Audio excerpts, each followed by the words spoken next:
Welcome back, everyone. Today I'm with a very special guest, the one and only LEViTATE. What up?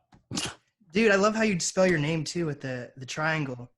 And one thing that I do have a problem with though is like for some reason on laptops, I have no idea where to find like those extra emojis and stuff. So I'm like, how the heck do I type a triangle on my keyboard? But freaking with the like iPhones or Androids, you can just like hold down like the A button or whatever, and then it comes up with the triangle icon. So Yeah, it's kind of a nightmare to be honest, man. I back in what would that be, like 2014 or 2015, I ran into some issues with like a few artists, but one specifically named LEViTATE. And I had already done some things in my career that like made me want to stick with the name, you know? And so I was like, I don't know. I hit him up. I was like, dude, can like we come to like like a happy medium? Like, I don't know, maybe you can add like a 3 or something like that. And he just was like, any further communication will be with my lawyers. And I was like, all right, I'm fucking out. shit. And then and so around that time, like I don't know, Uzi, that was like deep SoundCloud days. So like Uzi was really popping. A lot of like witch house artists were really popping with like a lot of special characters in their name and shit. And I thought it would be cool at the time to swap the A out for like a Greek delta. But the problem with see, like at the time, keep in mind, this is 2014. So you're around like, I don't even remember whatever that Mac OS was. Oh, okay.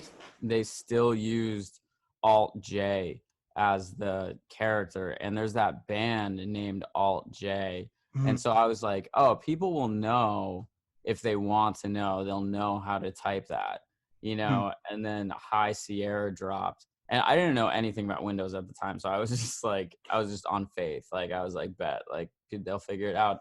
And then High Sierra dropped from Mac in like, I want to say like 2017, and they just kicked the Delta character altogether. And by that time I'm way too deep. By that time, that's like all of my like career essentially is with that name. And it just screwed me, man. Like seriously, to be honest, the only way that you can actually, to my knowledge, and I'm the guy with the Delta in his name, to my knowledge, the only way that you can get that name is if you copy and paste it. Fuck. Yeah, I mean, like, and I think like my Spotify analytics are a good reflection of the actual fan base that I have. If it wasn't like tainted by the Delta, because when you get LEV on Spotify, I'll pop up. I'll be the first guy. Just LEV. You don't even need any of that. But on everything else, you're completely fucked if you don't have it. Like you literally have to like search like LEViTATE music or like Connor LEViTATE or something like that. You have to be specific. And yeah, it really screwed me. Honestly, like top 3 worst decisions I've ever made in my career. Probably number 1 would be adding that Delta to my name, actually. Have you seen the movie Pop Star? I haven't, no. It's like a satire with Andy Samberg, and he goes by Connor for real. And it just made me think about it because like Connor LEViTATE, I'm like, you need to watch that movie. It's one of the funniest fucking movies because I haven't really seen any good satires lately, and that one came out in like 2016 or something. Hell yeah. They had like fucking DJ Khaled in it, Nas, Usher, because Andy Samberg, he has that band called The Lonely Island. So it's like a Lonely Island spoof. It was fucking hilarious, dude. Nice. Is that like the Lonely Island version of like the movie Big Break? You know how like The Whitest Kids You Know had like Miss October or whatever that movie was, and like the Workaholics guys had that Netflix movie and whatever. Is that like the Lonely Island version of like? Yeah, basically. Yeah, got you. Fucking Workaholics. I forgot about that show. That was a funny ass show. Yeah, man. I really, really fuck with that camp. Like those 3 dudes are really funny. I'm like, I have probably like 5 shows that I like routinely rewatch, you know. At the top of the list is Seinfeld, and then it works all the way down to Workaholics. Damn, I've been finding a ton of fucking shows lately during this because I still call this a quarantine because realistically you shouldn't be going out that much. So during this Oh whole yeah. quarantine, I've like finished like 5 TV shows, and I never watch TV shows. Yeah. Yeah. I've been watching I like the like late 90s era of sitcom television, Mm. to be honest. It's really really fucking whitewashed. I mean, like, that's the only downside of it, is like in that time it's like such a pure reflection of America's like shitty, like, Hollywood like stereotype of what people sitcom people look like. But Mm. outside of that, the writing is pretty damn like wholesome, and I like that shit. I like I don't know, man. I'm into that kind of that comedy, that like mid-30s style comedy, like the mid like 30-year-old style comedy. Like, it's not too like memey. It's Hmm. more like as in like it's not too like internet culture-y. It's more just like regular life dry humor shit. Like, I like that stuff a lot. That's why I like Yeah. Frasier. I love Yeah. Frasier. They've ruined a lot of, like, even cartoon shows like nowadays, like Family Guy, they all have like iPhones, they all have that flat screen TV instead of that box they used to have. Like, it's just kind of, Yeah.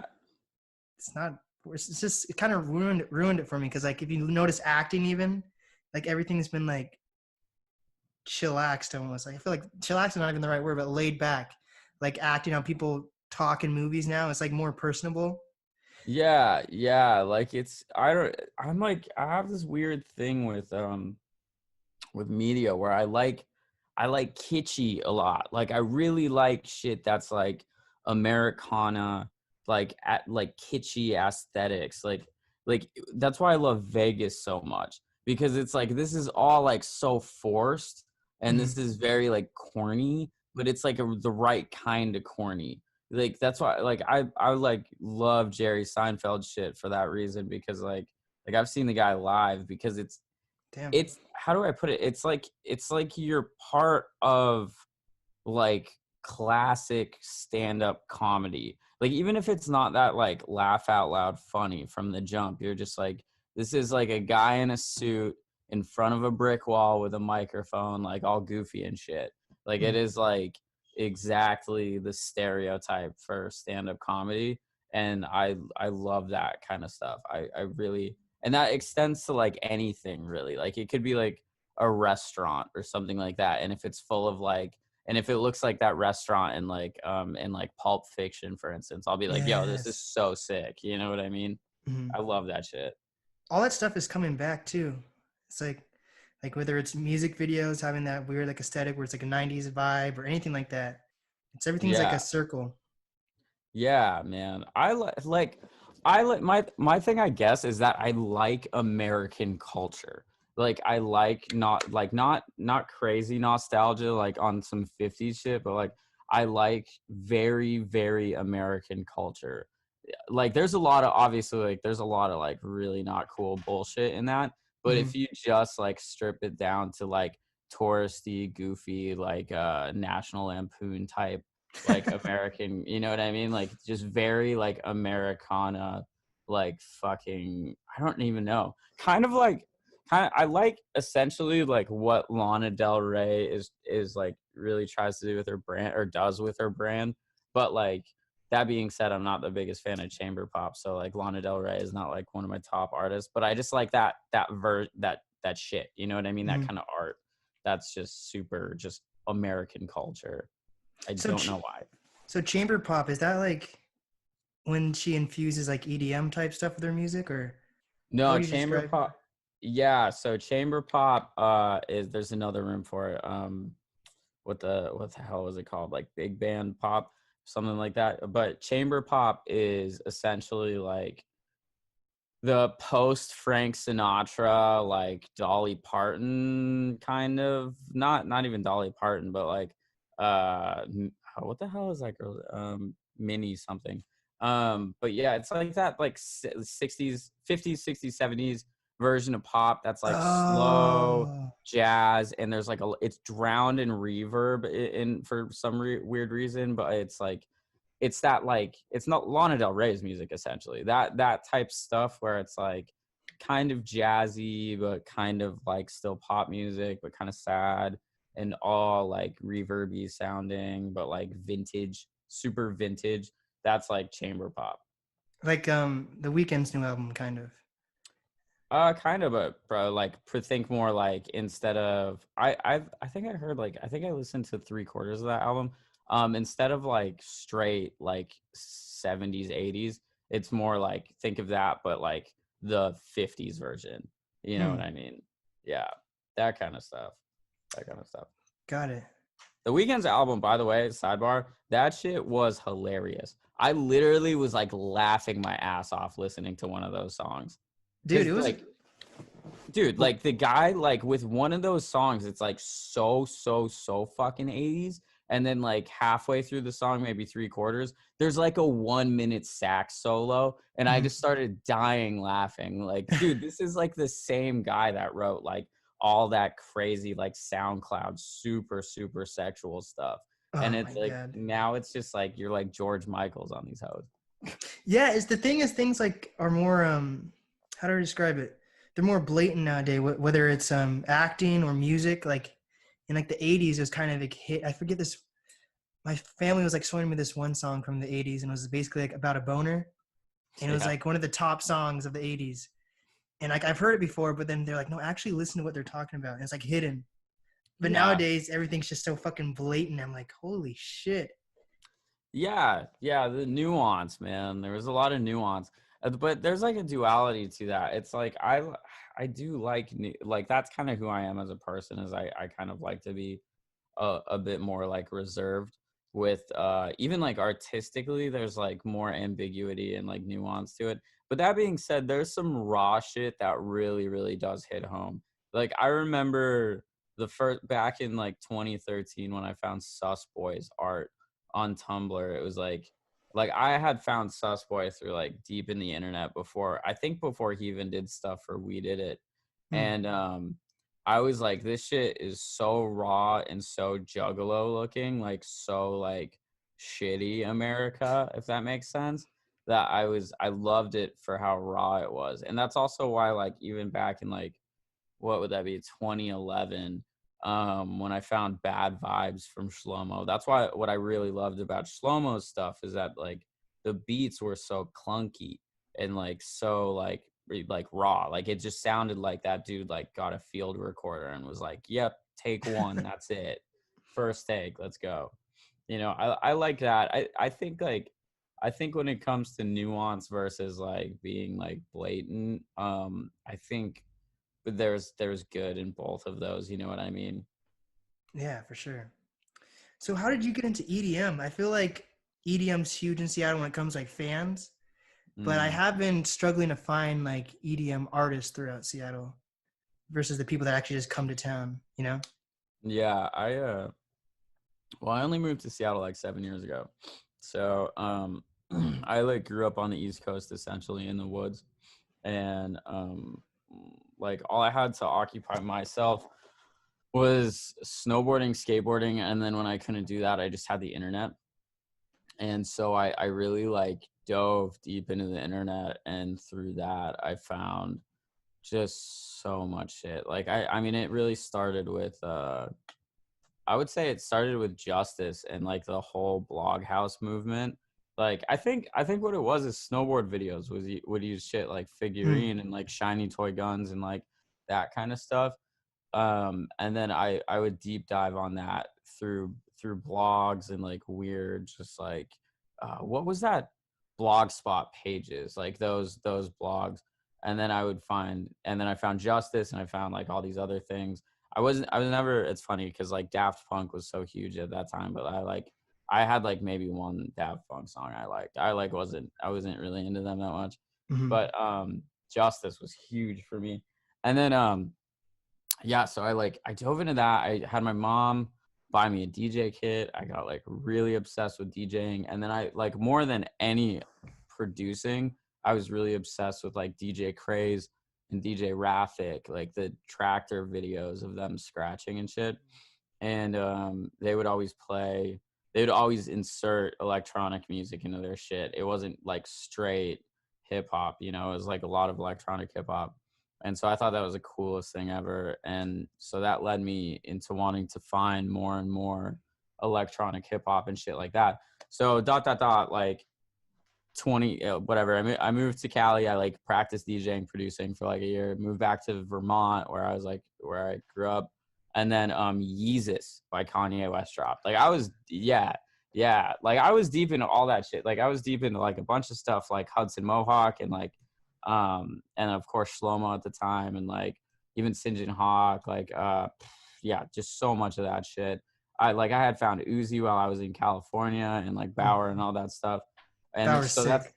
yeah, that's like circa 2012, 2013. And then, yeah, when I moved back to Vermont, Yeezus dropped by Kanye West. And I was like, this is it, dude. Like, that's fucking, like, that was the crossover I wanted. Like, this is like Arca, too. That's another big one. In 2013, I found Arca's and tape, or like whatever it is. And that changed so much for me, because it was like that, like, broke a lot of walls of what I thought was possible with music and what I thought was like listenable with music. Like that whole tape, if you haven't heard it, it's really like 45 minutes of just like pure creativity and really, really fucking dark. And then so heard that, then I heard Yeezus, and Yeezus was like a lot of that shit on a mainstream platform. And so I was like, okay, you can do that.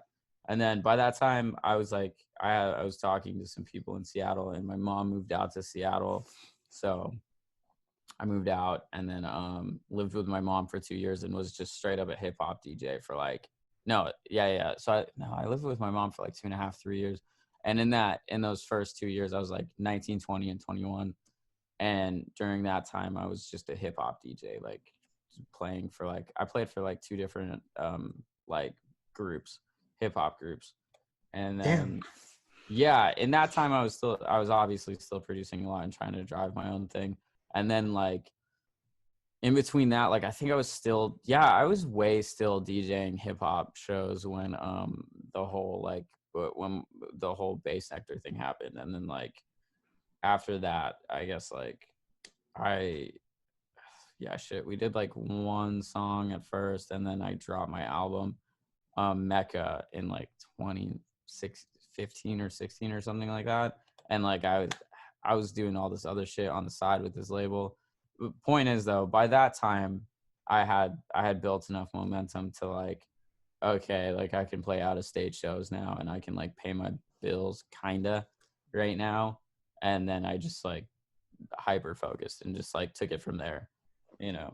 So it's kind of like a combination of DJing, producing, and just getting your name out there. Or what did you do that stands out to other DJs or artists? Or Well, I'm like a bit, see, like the game is way different now though. The game is like a really huge version of like, look at me. Like it's like that, real talk, like that's really what it comes down to, is like how you can stand in the crowd of producers and shit and be like, look at me, like how loud you can scream that. But in my day, like I've been in this for like something like 10 years or some shit like that. So like about 5 years ago, I want to say, the game was a lot different. It was really like, if you pitch to the right people and you got the right sound, someone will pick it up, and like it will go like mini viral. And the amount of times that you can clock that in, like your career will just pop. So for me, it was way different than what these dudes do now, than what people do now. Like for me, it was like email as many blogs as like produce as many singles as you can, then email as many blogs as possible. And if you land like 1, 2, or 3 of those, like at the time it was like Dancing Astronaut, or like Do Androids Dance, or like Nest HQ hadn't even started yet. But if you land one of those, like you would just kind of pop. You'd like clock in like 30 to 100 thou on a song on SoundCloud, and then you're in that ethos, you know.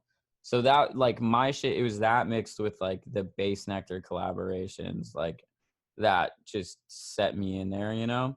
But now, like, it's hard to give advice besides like just simply doing what you can do now, because there's not really like one specific thing that you can focus on and drive and lean into. Like back then it was like blogs, like you're just like get the fuck on blogs like as hard as you can, or like YouTube. Even YouTube pages were weird because like you'd clock like 800th hour or some shit on a song, and then like no one would know who you were. They wouldn't differentiate your music from the YouTube channels, so you'd want to blog. And that's like all you leaned into. That was all like that you cared about. But now it's just like everything. It's like do everything that you can fucking imagine and see if you can get a cosign, I guess, along the way, you know? Damn, that is true. But I think along the way you get to be a more well-rounded artist if you do have to have your hands in every single thing that's going on. Yeah, I mean, it also opens up a more diverse sound. Like at that time, essentially, my phone is like vibrating in my pocket.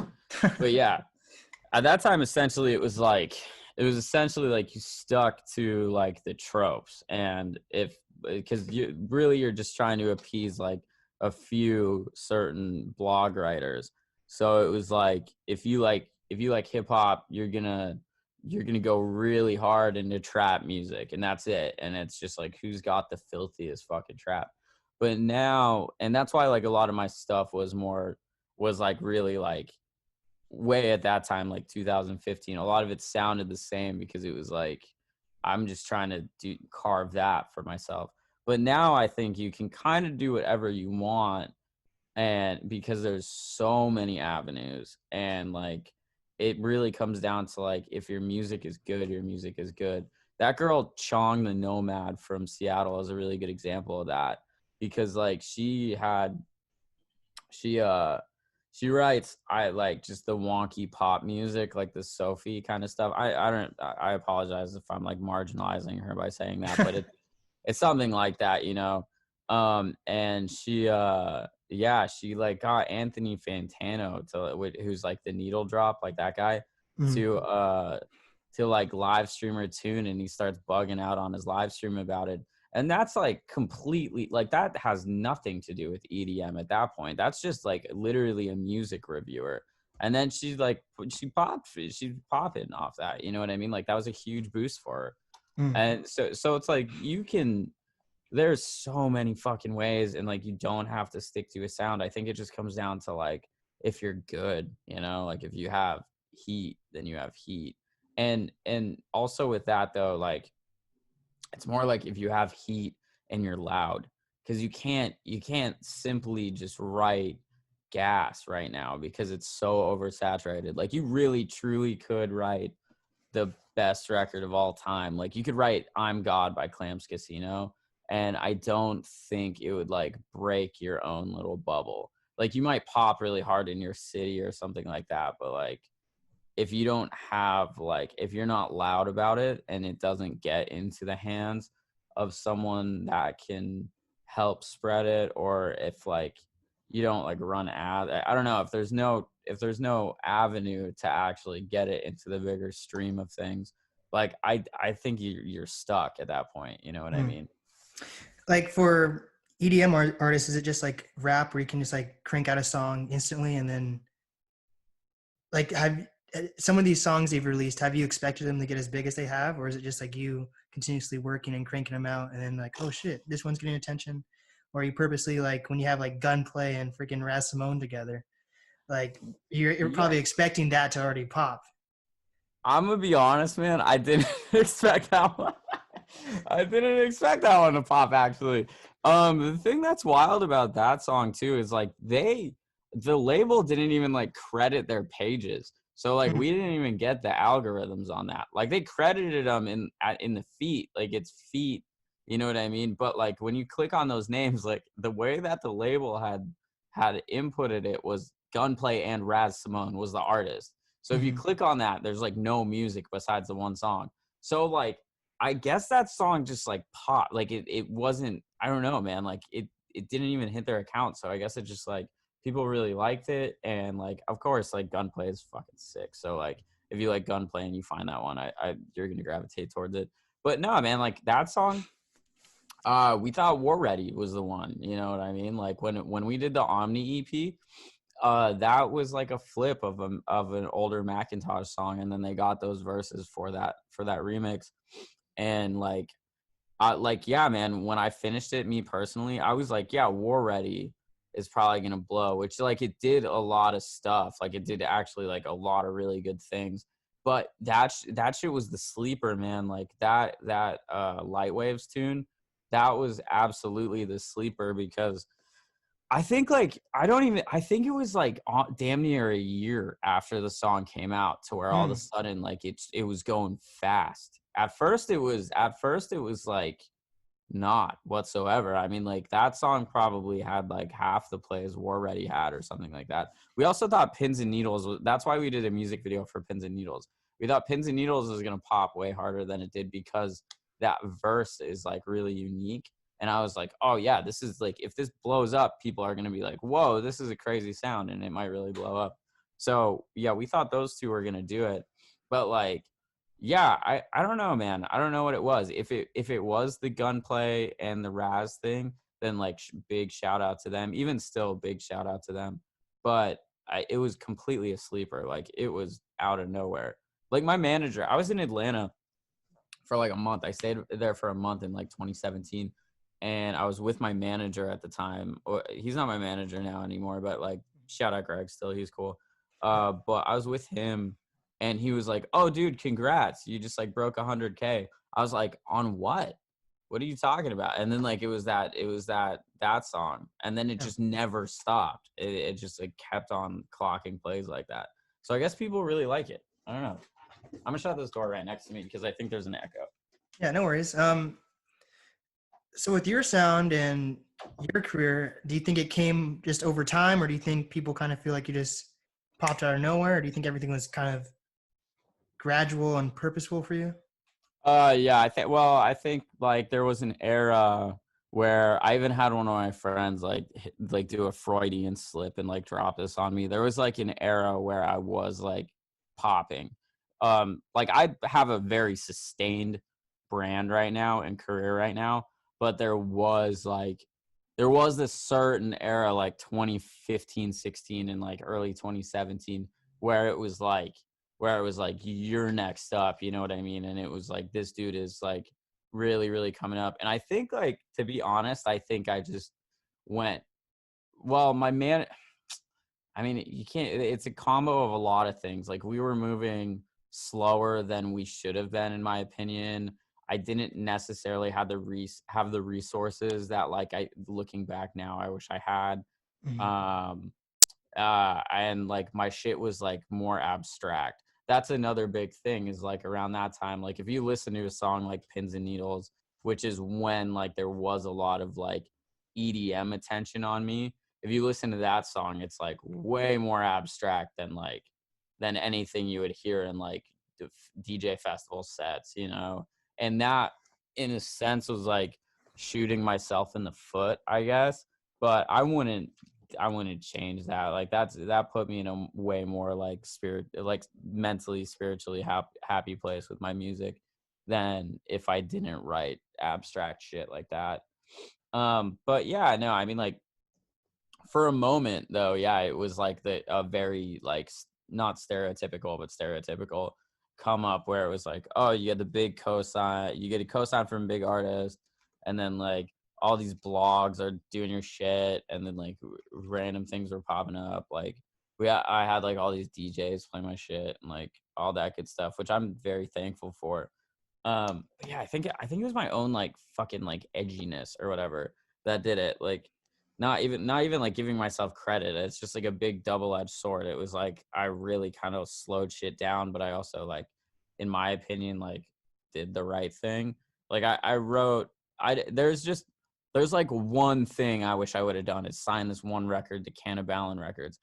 I did this song called New Breed, which is like it was very abstract at the time for what it was, in my opinion.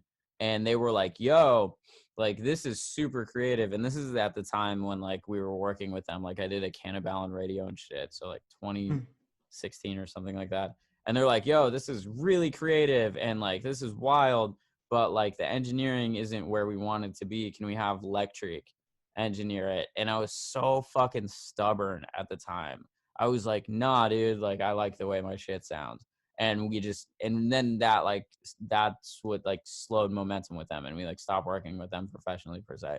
And that one, I was like, damn, well, at the time, like that would have been really good because for a lot of reasons, it's like, there would have been a really creative record signed to Cannibal because it was a lot of dubstep and like electro at the time. So, which it still is, but it would have been a really creative record signed to Cannibal, and that would be like a whole new audience that I wasn't open to prior to that. Like we would have been like working with those dudes like that would have opened up a lot of doors. That's like the one thing where I was like, fuck, man. Like I was way too stubborn for my own good at the time. But yeah, no, I don't know. I'm happy with the way that shit turned out still. Yeah, if you got people having tattoos of your logo on their stomach, that you're doing something right. Like, what the fuck?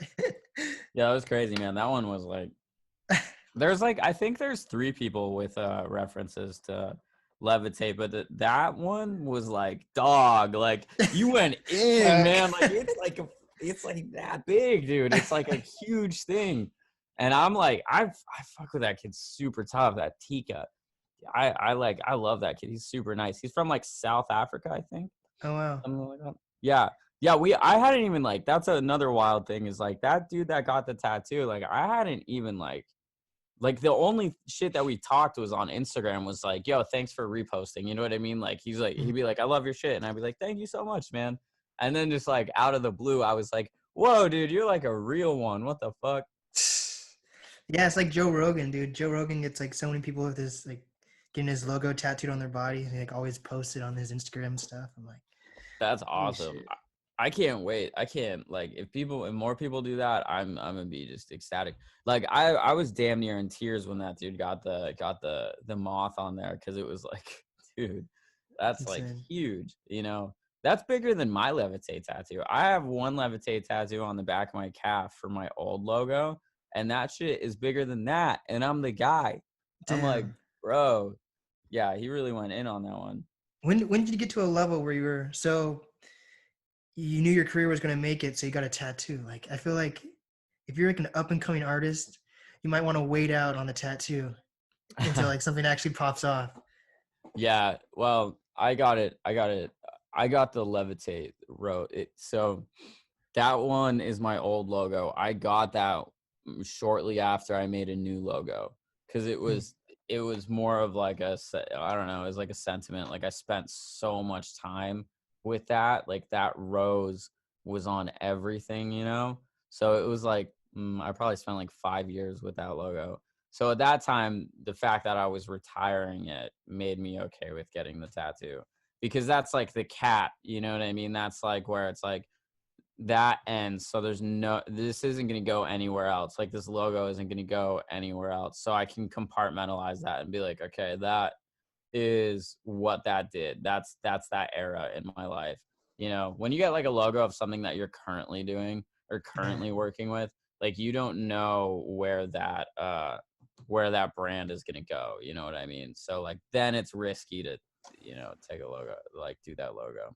Yeah, that makes sense. So why'd you make the moth logo? What's the meaning behind that?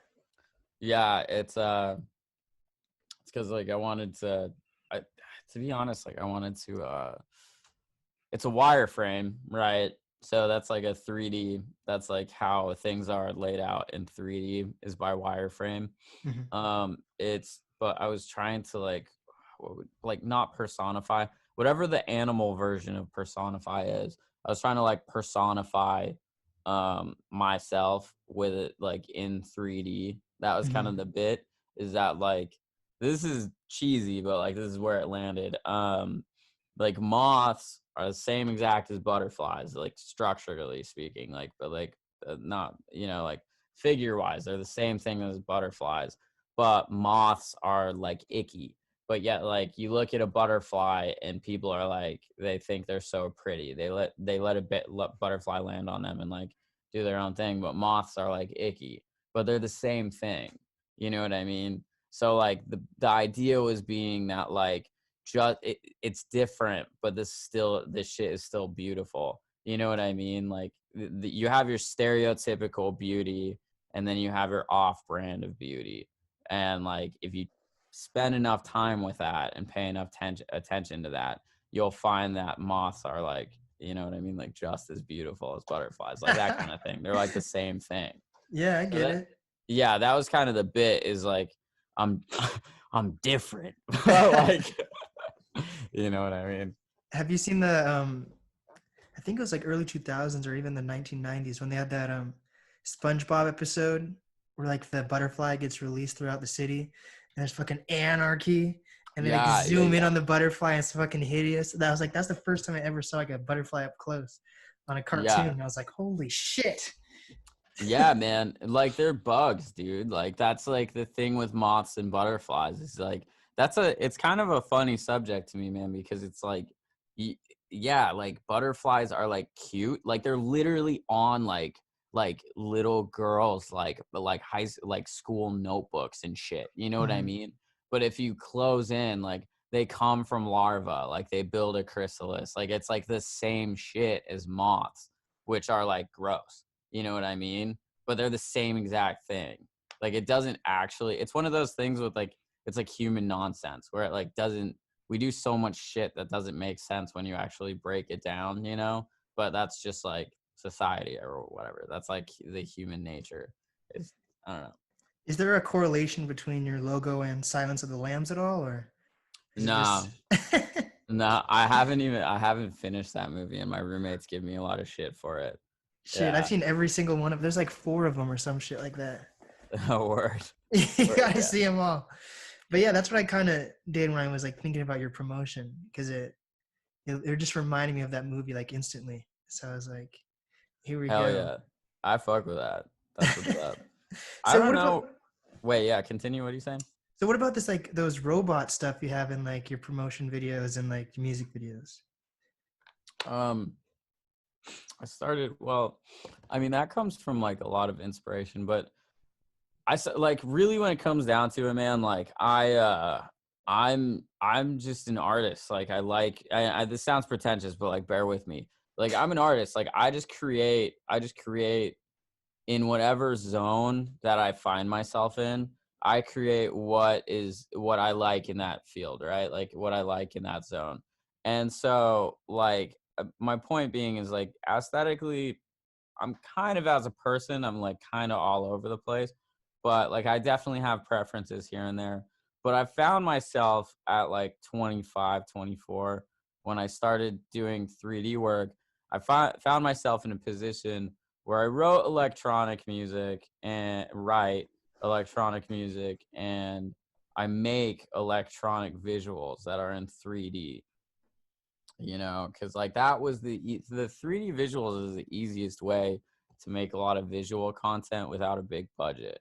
Like even if my computer is worth like X amount of dollars or whatever, that's still gonna be cheaper than like 5 music videos. You know what I mean?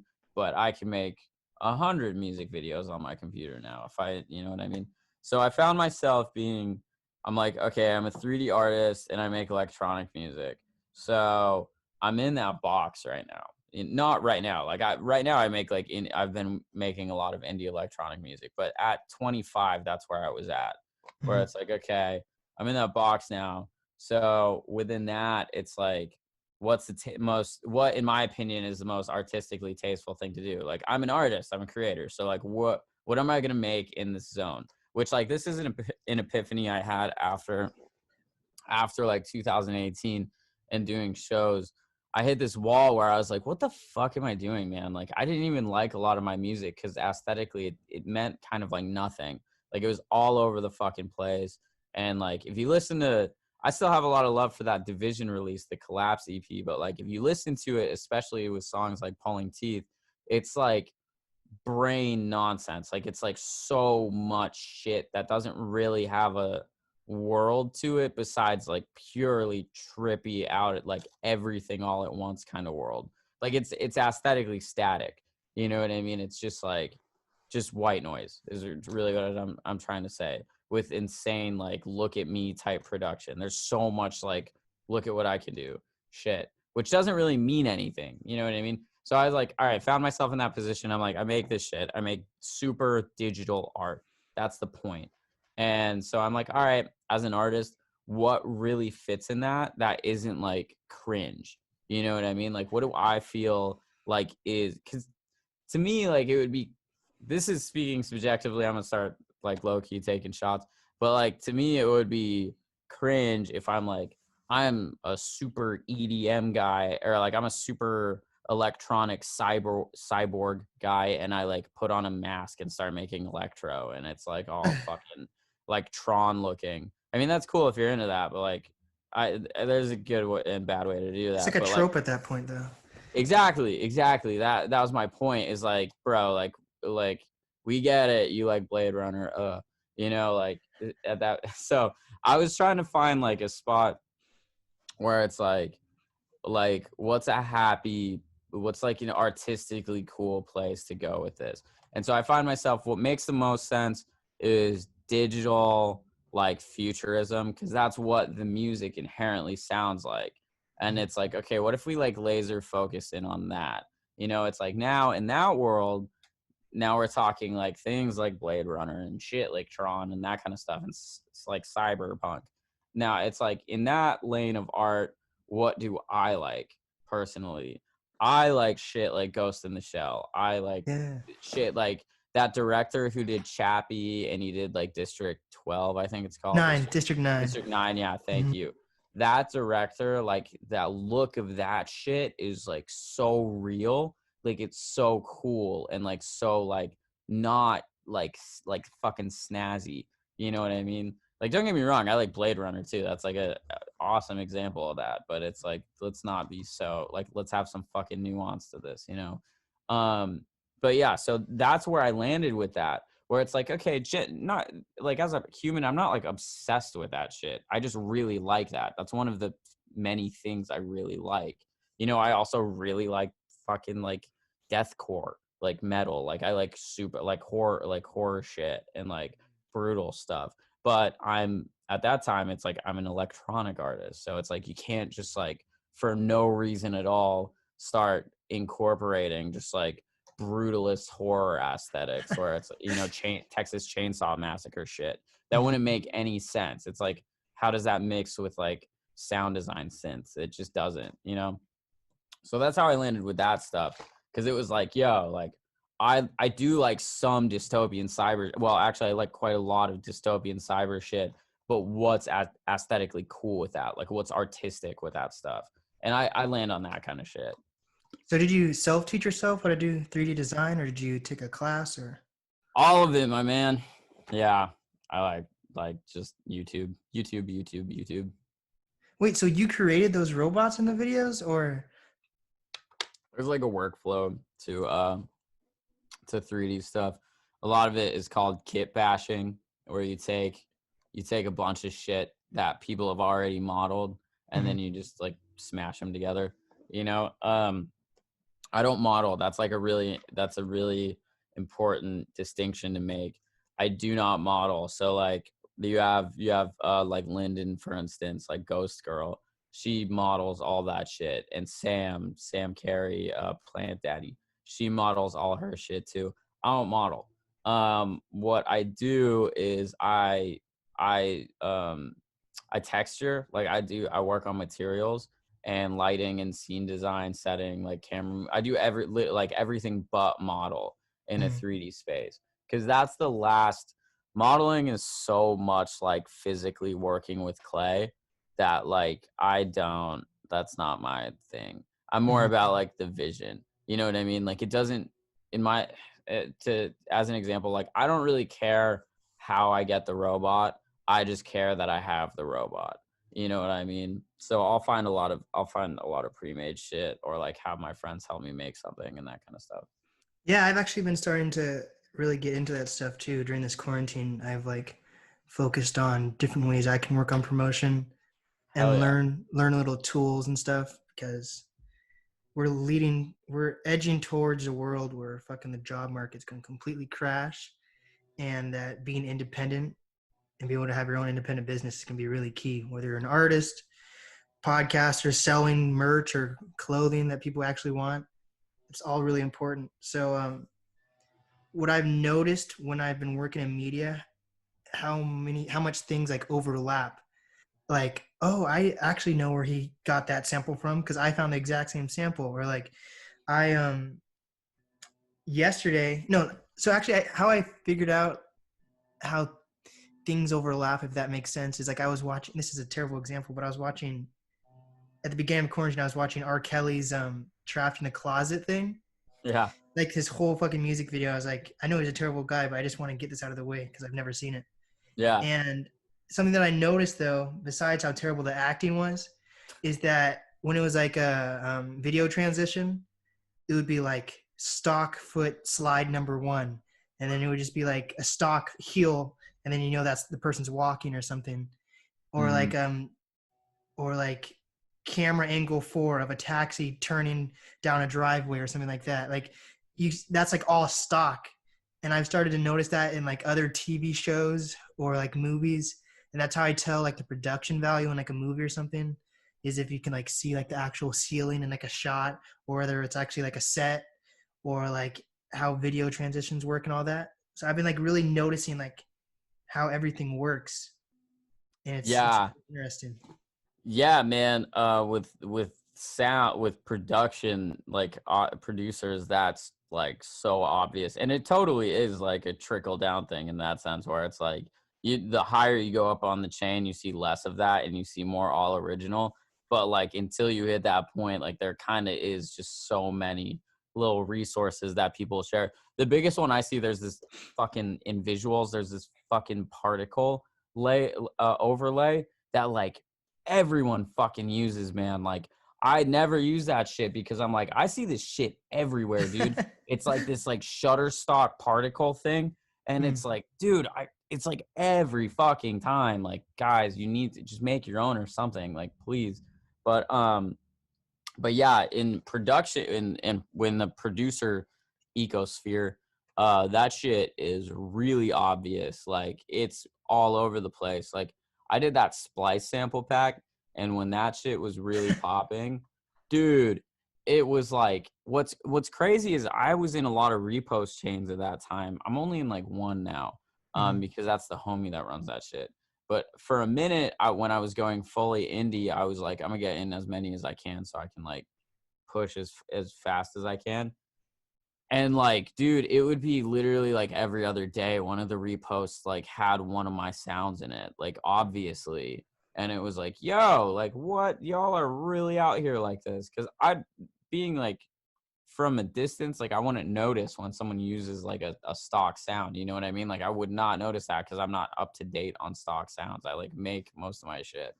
And so like at that time it was like, dog, like y'all are really like digging into this thing. It was really flattering, to be honest. It was really flattering.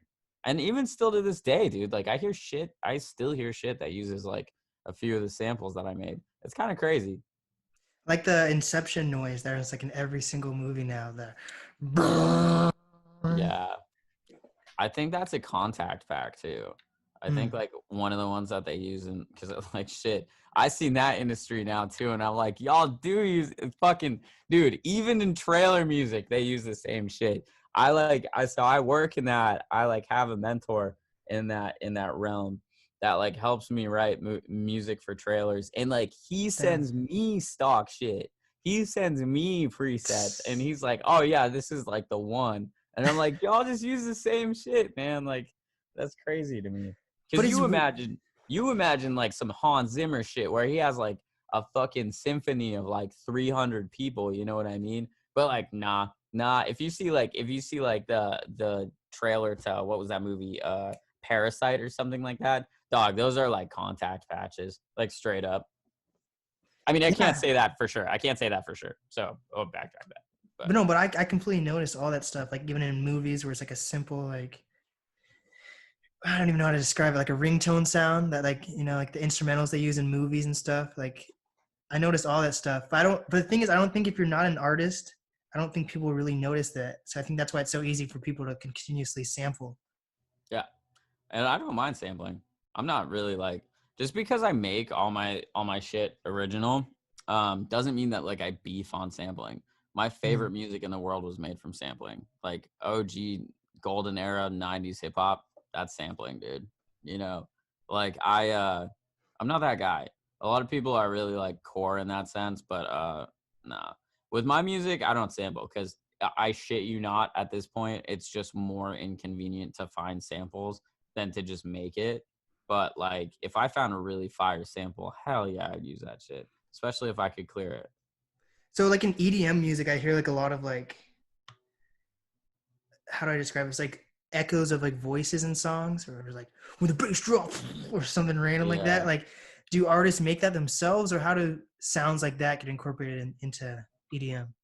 dog, that's like the worst example of that phenomenon. It's just like, man, like you can make those so fucking easily. Like, are you kidding me? Like, get a mic, dude. Like, cook it up. If you don't sound like some fucking Ice Cube motherfucker, like, sorry, I gotta watch my language. If this is gonna be on No, the no, radio, you you're can gonna have a.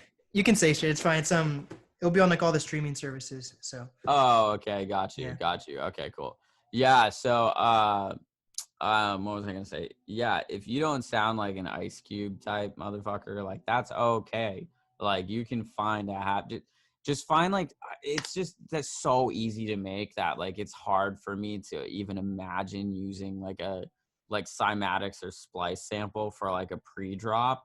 Like Mhm. you guys have like no disrespect to producers, seriously. If you find like pure gap, like shit, we use some splice shit for Can't Escape. So like, don't get me wrong, like me and Omar even use that. But that being said, I have a verse in that song. So Mhm. like you know what I mean? Like we still like put in the effort to have OG vocals. But my thing with the pre-drops is like you have like 4 words. Like that's all you got to come up with. You know what I mean? 4 words and like a good voice. Like if you got a Zoom mic, like a field recorder or something like that, like you don't even need a fucking studio for that. Or like shit, like dude, I've done shit off my cell phone that worked. You know what I mean? Like you can a pre-drop, you got 4 words, dude. Like you can make that happen in 20 minutes. I don't know, like that shit is wild to me. Using like the pre-made like little phrases, that's crazy. As far as a vocal top line, I get it. That shit's hard to come by. Like especially as like a songwriter, it's really hard to come by a full vocal top line that sounds like really really good. But yeah, those pre-drops, no, come on. You can make that, you know. So do you connect a lot with like the community inside Seattle when it comes to music? Like, is there like a EDM artist community, or do you just basically live in Seattle, or how does it work for you? Like, do you try to be part of the community, or? I was a lot more in like 2016 and 2017. Well, there's not a lot of it anymore. Like I'm gonna be real with you. Like that's the thing. There is some, don't get me wrong, Mhm. but the sound of that side of things has changed enough to where it's like outside of a few clicks, I'm not really that interested in it. Not in like a disrespectful way, but like my point is like what really thrived and flourished after like Molly and Sean left is like or even like flourished is even like a slant here, but like or a stretch here. But what really worked, I guess, after Sean left was like a lot of tech house stuff. And like I like techno specifically, but even that community I'm not that connected in. And I mean, if any at all, like okay, real talk, like I could go on that rant about how like about how I really gravitate more towards like really small clicks, but in reality, like dude, there's just not much left from what there was. Like back in 2016 and 2017, um you had like Sean and Molly. So Sean was running the full-time nights and Molly was curating the halftime nights. So you'd have a lot of like selection and like just dope ass producers like Hoochie, if you're into that kind of thing. There was like a good Bauer show, Carmack, like selection, like We Did It artists would come through, like Lunas I seen twice at Q nightclub, you know. So like you'd have a lot of like really sick artists like that come through when Molly was still in town. But like the show started to die down around like 2017, 18.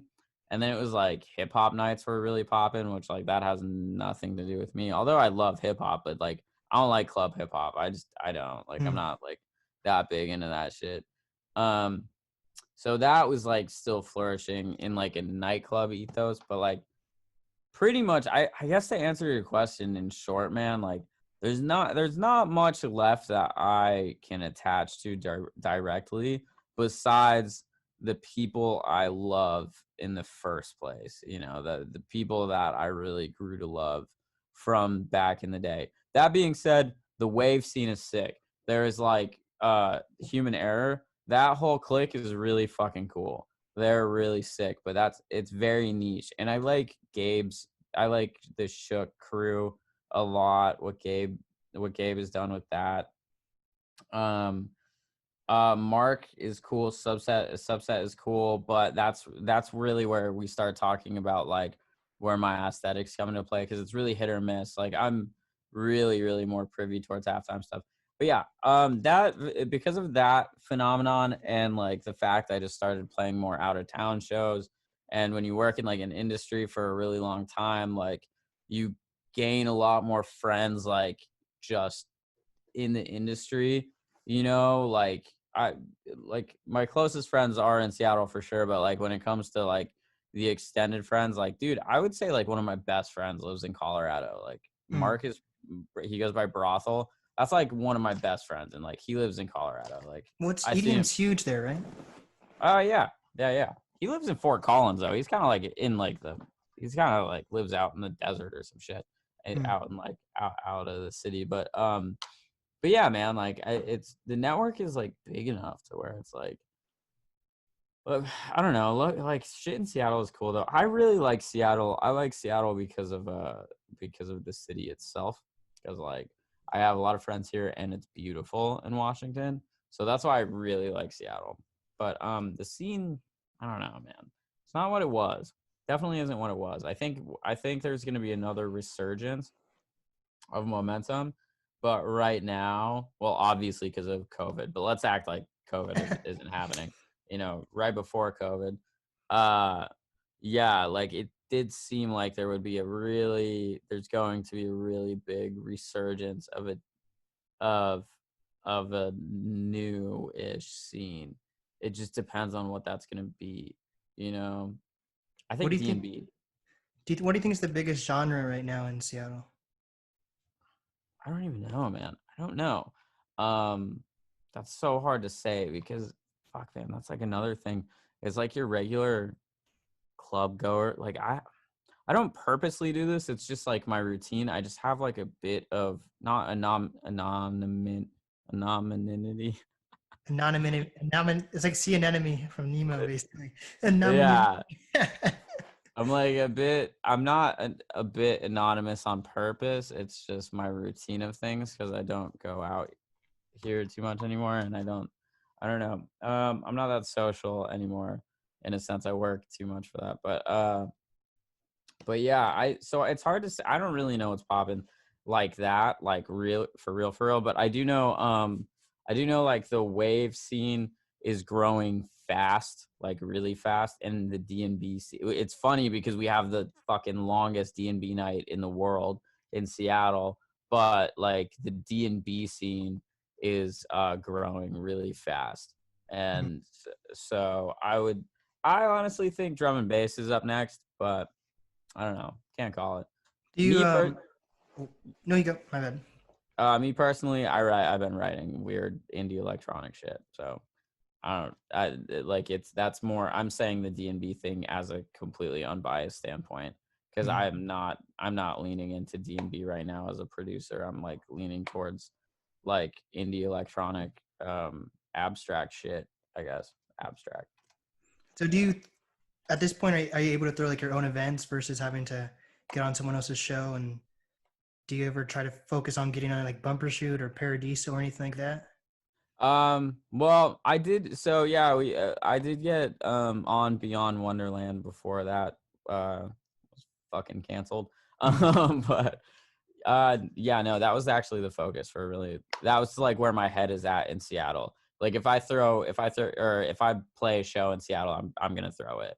To be honest, like I turn, especially when shows were still happening, I turned down like a lot of shows for that exact reason, because that's like where I don't know, man, like I just been out here for so long, and I like the idea of curating my own shit a lot more than otherwise. Like I've only done one, but I fucking threw the hell out of that show. So I like, after that I was like, yeah, that's like the only space I'm gonna be in Seattle here, unless something like Beyond Wonderland happens, where it's like, oh, this is out in the gorge and this is like a huge festival. Like, yeah, I'll definitely do that. But yeah, it's that also, like, that mentality also pertains to like how I want to approach LEViTATE moving forward as well. Is like, when you get on all these shows where like tech, or like where other like bass music artists are playing, you start to really get bound to that sound and that scene. And if you listen to my music per se, like you start to realize real quickly you can't necessarily expect that out of me.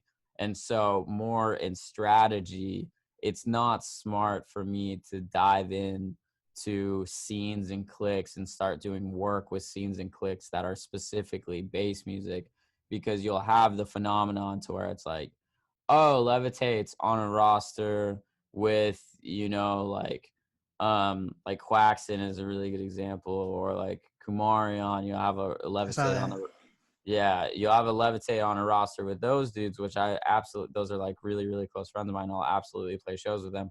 But when I'm on a roster with that, if you don't know my music, you would like go to my Spotify expecting to hear like bass music. And like that's sometimes not it at all. Mhm. That's not the music at all sometimes, you know? And so like you let you that results in kind of like a cognitive dissonance with the brand, you know what I mean? So if I lean more into that, especially in Seattle, it doesn't really benefit me.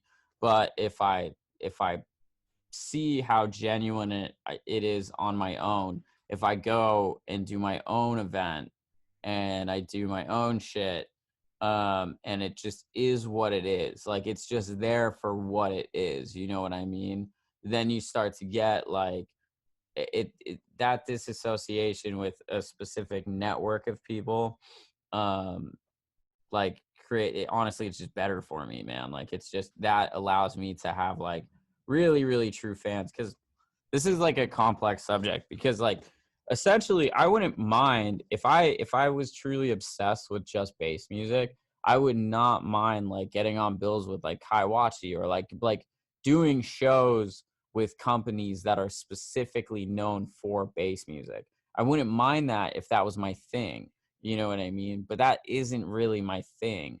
Like I like singing on my shit. Like the song I did with Brothels, like fucking blog house, you know what I mean? Like you can't really like play if you were to play that at a show with like my dude like Kumarion. If Kumarion was a headliner and like he dropped Vice, like my song Vice with Brothel in the middle of his set, like that damn near might like clear the room, because that's like, you know what I mean? It's like 120 like blog house music. So that's the thing, is like I don't really plan on sticking to like hard bass shit like that. So it's smarter for me to like essentially do my own thing and not work with these companies outside of Seattle. Like, by the way, love all, like Kumarion's my fucking roommate. That's why I keep on like pointing back like subconsciously when I'm talking about him, because he's like 40 feet that way. Mhm. But yeah, uh like I obviously love like what Waves is doing. I love what Subset is doing that his night at Q is the Thursdays at Q. Field Trip, there we go. And like I mean Shook, all those people, I love that shit. I really do. But trying to like I'm trying to really make sure that like it's its own thing. You know what I mean? When it comes to out of town stuff, dude, I'll take what I can get. Like I'm still coming Mhm. up. Like, you know what I mean?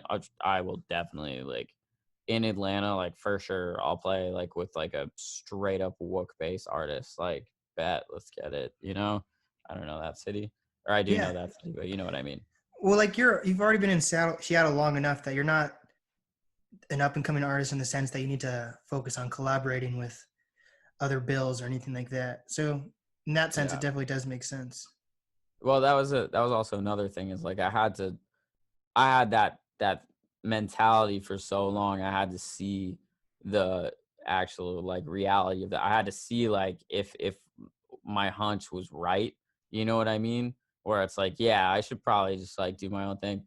And so that's like why that's why I did that show and like did the audio visual show.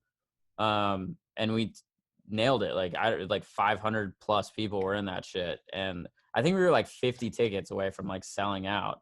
And Damn. so it was like, yeah, dude, like bet, like I did it. Like, or how do I put that? Like that's right. Like that's what I should be doing. You know what I mean? And after that, it was like, yeah. So if I come back in Seattle, if we do a show in Seattle in the city, yeah, it's probably gonna be me. Like it's probably gonna be me, like fronting the bill on that and doing the all that shit. Of course, like that stuff takes teams, you know. Like I Mhm. had brought on upper left to help out, just like get the word out of it. I had Austin Robertson really fucking helped with promo a lot because he was like building his own team for PR. There's Hannah did like the LD stuff. Yeah, I mean like who else was really, of course, Jackson and Sawyer helped out on that with the opening, with playing the shows. And then who the fuck else? I mean, there's like countless promoters. Like that's like sidebar tip for throwing shows is like really dog, like you can tell your three best homies that you have the sickest fucking Hennessy Void whatever sound system in like the state. But Mhm. like if that's all you tell, like no one cares. Like 100%, yeah, dude, 100% the name of the game with shows is like how many promoters you can bring on. It isn't even like I would even say that's damn near more important than like, well, no, but pretty much like the best and the most promoters. That's what's gonna make your show pop. You know what I mean? And a good artist, but like, yeah, But there's a difference between like connections and collaborations. You know, like I feel like you definitely need connections to get anywhere in life, but like with collaborations, I feel like even me, I sometimes find myself using a collaboration as a crutch, but you realize that you grow more when you don't need a collaboration to grow as an artist because you kind of like it's a crutch in a sense if you're using it the wrong way, a collaboration. yeah, man. I mean, see, like this is like draws into like a bigger conversation about just being like a very like genuine artist, I guess. Like my favorite artist in electronic music is Lorne. And so Lorne is like on some weird shit. Like Lorne writes like cinematic electronic stuff. It's very electronica, you know what I mean? And I don't think that guy has ever collaborated with anyone. You know what I mean? Mm. Like I don't think anywhere in his playbook is like any collaborations with anyone. And I'm not saying that's necessarily like static for sure the way to go, but I think there's just something to that where that means that like his fans are fucking his fans, dude. And like they know what they're getting. Like that is on him. That is his hustle. That's like it's like you got to admire that where it's like, dude, this is no bullshit. Like if you want to move mountains, you can move mountains. You know what I mean? There is no guess about if you can move mountains. It's like that's evidence right there. Like you can do what you want to do. So I think when it comes to collaborations, like me personally, I try to do my own shit as much as possible. The collaborations that do happen now are very natural. That being said, I got a ton of people to remix my music. Like people ask about it a lot, and I also ask people a lot because that, in my opinion, is like a really sick way to collaborate with people. It's really cool. I'm also very humbled that anyone wants to remix my shit at all And so every single time we end up doing some remix project, I'm like, get the hell out of here. Like, why do you guys want to do this? But they're awesome, man. Like they're homies and they hook it up. I'm like honestly super humbled by that shit. So how do you compare yourself to like Odessa or like an Elenium? Do you try to connect with them? Or are they just kind of their own lane and you're in your own lane? Or With those two names, you hit real hot and real cold with me. Like I really like Odessa, not so much Millennium.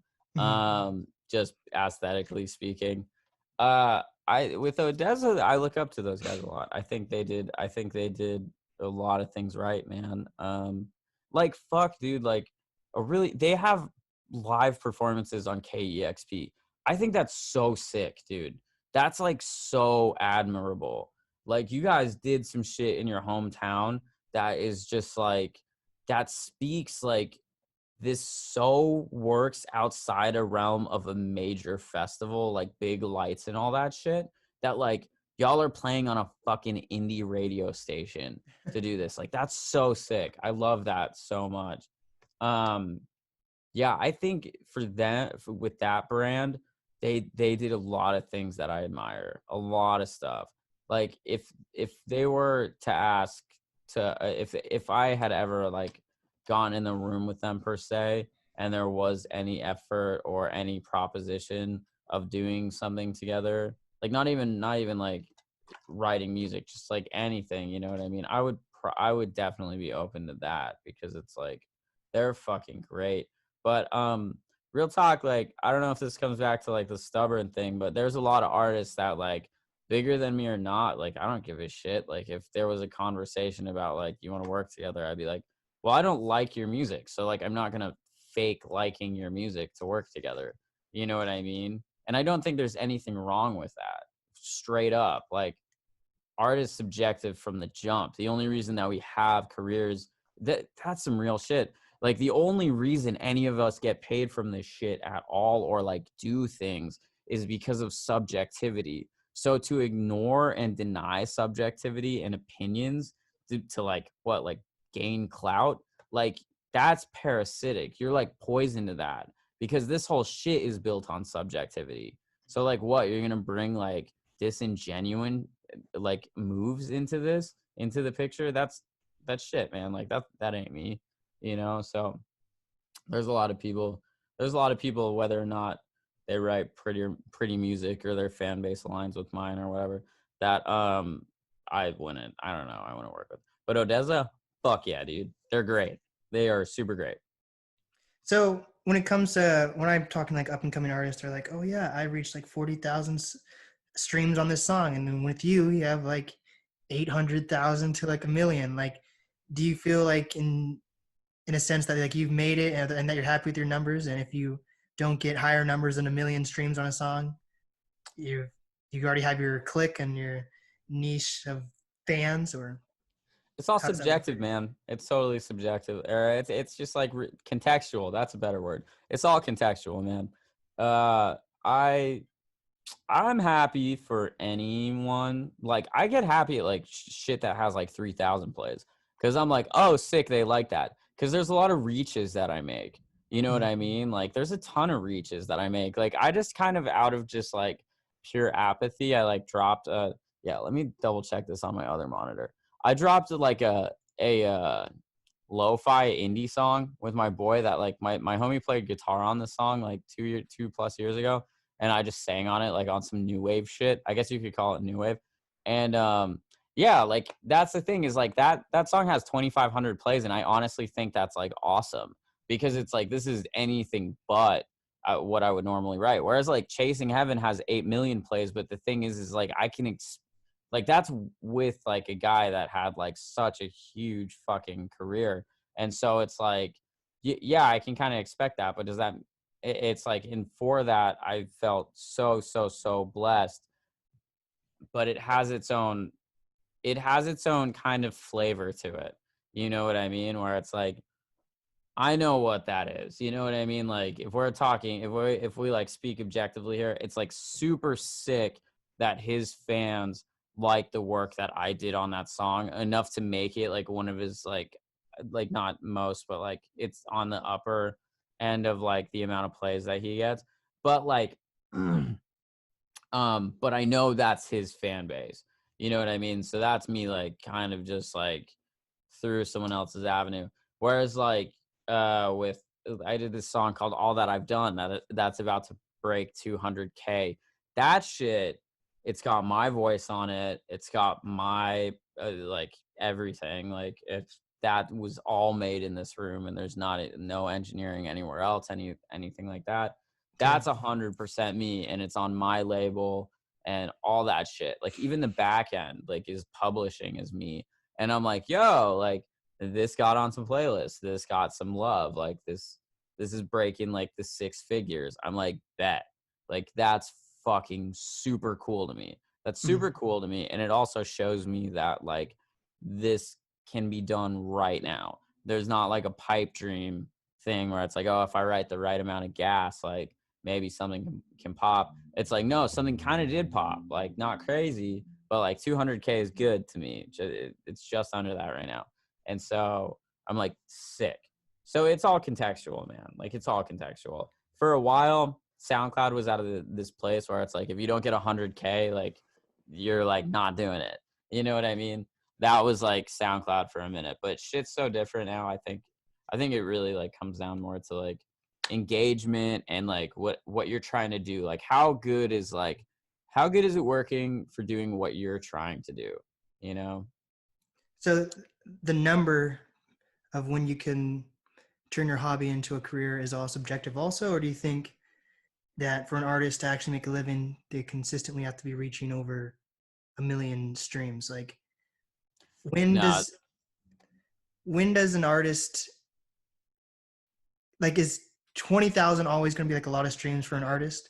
And can they, like, if an artist is consistently like making like a song that has like 20,000 to like 100,000, can they make a living off of that, do you feel? Or do you feel like for an artist to actually be happy with what they're doing, they have to be reaching that 1 million mark for each song, or 1 million streams for the Spotify wrap up year? Or yeah, it's well, that those two things that you said are vastly different. for sure. A lot of people get a milli on the Spotify wrap up. That's Mm-hmm. definitely not the hardest thing per se.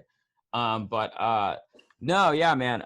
That is totally on context. It comes down to how much of a hustler are you? B, like what moves have you made to get up there? C, like what kind of fan base do you have? Like really, like I mean shit, man, like I was paying also a huge thing, what's your standard of living? That's Mm-hmm. fucking huge, dude, because like this becomes a topic more about entrepreneurship, you know what I mean, and how well you can monetize something. Like after we had Level Up out, which is like the second tune I did with Bassnectar or whatever, after we had that Mm-hmm. out and my album was out, and I moved out of my mom's place with like 3 racks in the bank. I took like 3 racks and I moved out of my mom's place, and then I started with like 1 month of rent ahead, right? And so it was like, all right, let's get as many shows as we can, and then that was it. Like I was like a shitty hustler in that sense, where I was like, let's get as many shows. That's fucking the goal. Which like I guess that's kind of always the goal. But like what happened is around January, like I moved into that place in November. Like 3-4 months later, it was like, oh, yeah, no, I have no money now. Like literally no money. And my royalties aren't coming for another 3 months from like the Bassnectar stuff. So what do I do? You know what I mean? And I was like, well, I'm not going to go back to bussing tables, because if you can do it 1 month, you can do it 12 months, theoretically. You know what I mean? So I was like, I'm not going back to bussing tables. What am I going to do? And so I started teaching lessons. I started using like the graphic design that I knew to like just start hustling graphic design. And then I was like making merch. And it was like, okay, like there's like a grip of avenues to actually make money from this shit, and it's like however many hours in the day you want to allocate to this, you can get paid. It's just like the amount that you do get paid once you have it, and this is all under the contingency that you have a fan base, right? However many hours in the day you want to put in forth getting paid on this shit, is really how much you will get paid and how much you can sustain that. Now, the question arises when I say, when you have a fan base, how much of a fan base do you need, right? Like, that's really the source of this whole conversation, right? I don't know, man. I really don't, because I look back on my career. I look back on like with where I've been in the past on my career, and it's like, well, could I have done this? Could I have at that time, like November of 2016, could I have paid my rent off of music without the Bassnectar shit? Well, no, I couldn't have, like, point blank.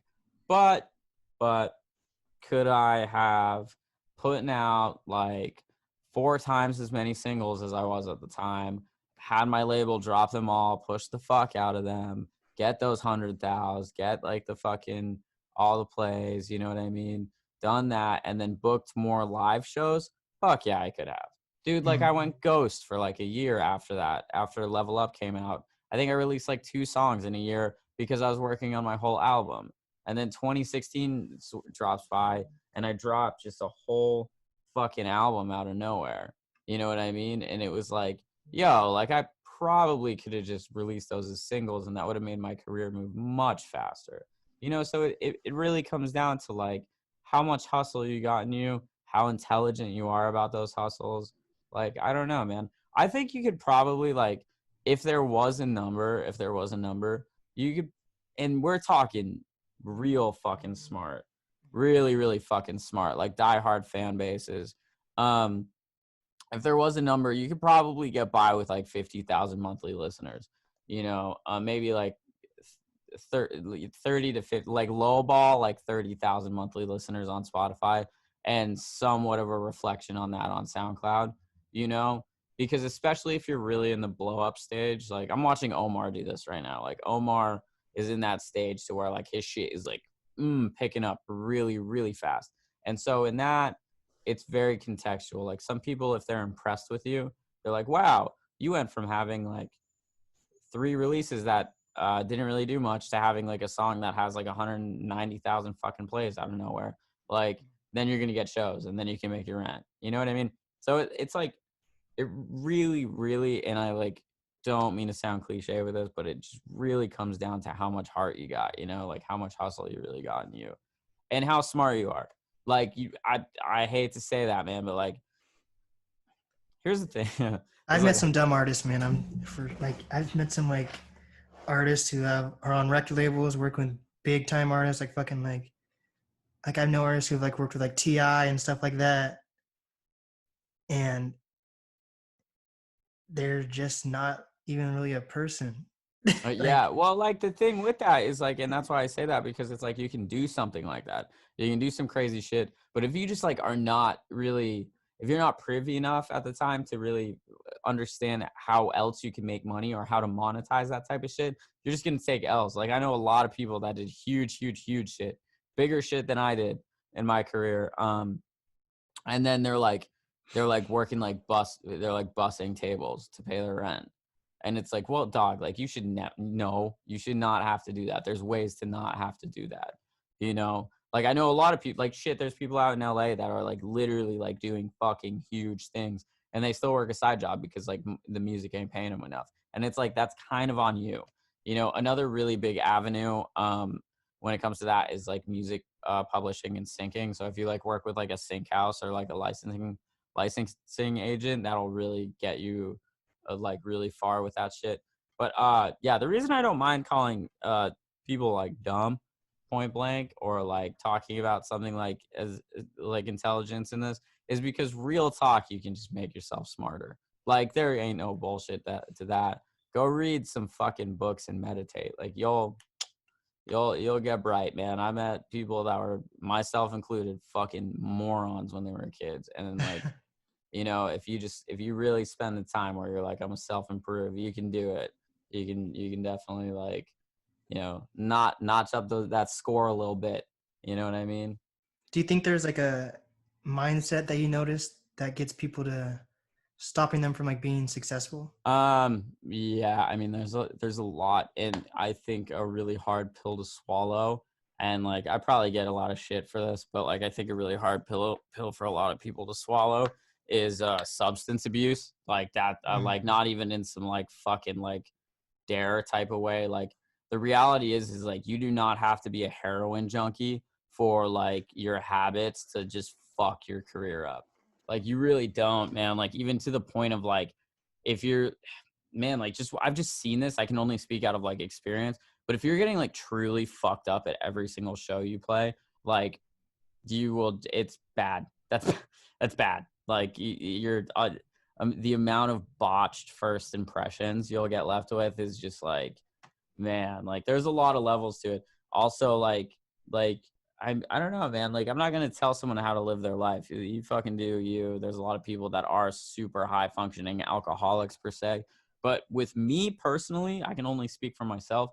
If I would like, if I was nightcapping, if I was calling my own nightcap when I want, and I was nightcapping every single day to like, even like, and seriously, like, bro, like this is completely subjective.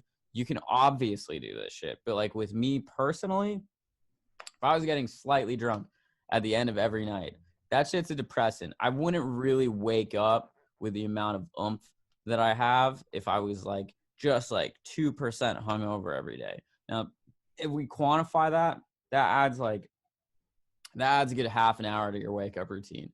It just does, man. Like you got to drink your water, fucking stretch, whatever.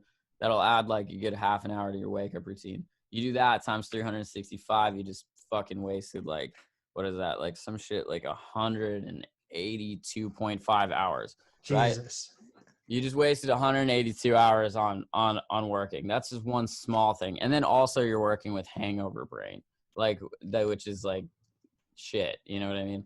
There's a lot of things. There's like micro things like that like I think people's habits will just like fuck them. Honestly, if you what's the word, like submit to those habits, I don't know. And I'm not even crazy disciplined. Like my shit is sleep. That's like my vice. Like I'm like really really really really lazy until I'm not lazy, and then I'm like go. You know what I mean? So like everyone has their thing, and I totally get it. But specifically with substance use and substance abuse, like you'll have, when you normalize alcohol, like the thing you have to be ready for as an artist is you have to be ready to tour every day. Now, I'm not saying that's going to happen for everyone, but if you're not prepared for that, then why the fuck are you in this game? You know what I mean? Like you have to be prepared to, like, I have a show every single day in a different state. And in order to do that, I'm going to travel between every show, whether that be driving 8 hours or that be flying and that kind of shit. What that does is cause jet lag, or it causes, sleep deprivation. It causes exhaustion. Now it's like, if you've normalized alcohol to a point to where like, yes, this is just what I do when I go out, or what I do every single night, and like you end up getting truly fucked up at every show, like you will literally like destroy yourself by the end of like a 2 month stint. Not because you're like have been drinking that whole time. It's because you'd be so fucking exhausted by the end of it. Like that drinking will literally make you're waking up every day hungover. Like it's not because I'm saying like, oh, that much alcohol equals like bad for your body, which it does, but it's more so like that routine will, like, you're destroying your sleep, like you're like fucking waking up hungover. Like, dude, you're gonna lose your mind. And that's why a lot of these people, like, that's really what I'm talking about with the success thing and like substance use. It's like that's why a lot of these people do like literally have these fucking problems, man. Like mental health issues through touring. It obviously varies. There's obviously variables there, but like the amount of people that will like honestly just like call it something that it isn't. There's like this dialogue about like, oh, I'm so exhausted, I'm yada yada yada. And being someone that's like very reserved with that shit, like there's so much fucking alcoholism in my family. I look at that and I'm like quit, like, pissing on my leg and telling me it's raining. Like that's not what's happening. You're getting fucked up every night, dude. Like that's why you're so spent. That's Yeah. why you're so tired. especially when you're like, 27. Like, what do you expect to drink? Like you're 19, you know, like, no, it's not the same, dude. So I think that right there, a lot of people, besides a select few, a lot of people will not call it what it is, but that right there will really, really fuck with someone's career. And what you can't also, you can't, if you're on a 2 month stint and you want to be one of those like hyper productive people like 50 Cent, for instance, 50 Mhm. Cent would do tours and like knock out full albums on tours. There's a lot of people that do that. If you're one of those type of people, that's fucking impossible when you're drinking every night. It just is. Like, you can't. Nope, you're not gonna do it, or you're gonna write trash. You know. Yeah. It's crazy because it's a business. So it's like, even though it's not a 9 to 5 job, it's almost like a 24-hour job. So imagine Yeah. going to your 9 to 5 job hungover. It's Yeah. just, Exactly. Like, that's what I don't. I just, if that conversation was normalized more, a lot of people would be in a better place. I can't say everyone. It's not a black and white thing by any means. This is not, I'm not generalizing every single person that has mental health issues when they're touring. Like, sleep exhaustion will just do that to you, you know. But I do truly think like that would be a huge band-aid or a huge aid for the situation. It's like, if we all kind of talked about like as a whole community, we're like, yeah, man, drinking every single day is pretty bad for you. Like, it's got to be hard to actually tour that hard. Like, even like I've only done runs. Like, I've only done like, here's like 3 shows in different states, that kind of thing. I've only done runs like that. Even in those small sprints, which like will end up being about a 5-day trip or something like that.